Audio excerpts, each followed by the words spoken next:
The Orion Motor Tech 9-piece hose clamp pliers are a godsend when you're trying to detach various hoses from your vehicle. Gone are the days where a simple nut driver or Phillips-head screwdriver could get the job done.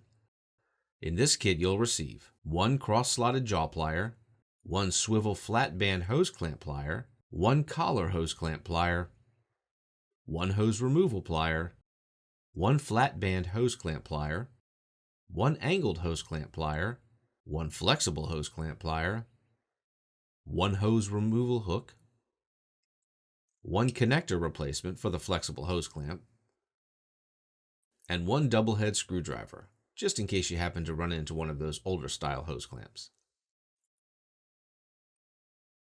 Suitable for both plastic and metal clamps ranging in sizes from 11/16 of an inch to 2.5 inches. Made from high-quality, durable stainless steel. In addition, each plier is treated with a blackened electroplated coating that ensures your tools won't easily rust or corrode.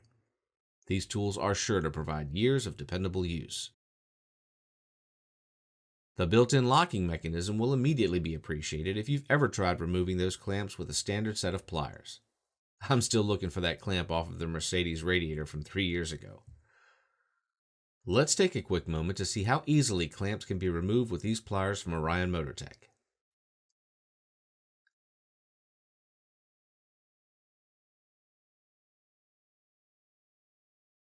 You can see here how the locking mechanism makes easy work of removing those clamps. The Orion Motor Tech 9-piece hose clamp plier, built with the quality that professionals like myself look for. These are a perfect addition to your toolbox.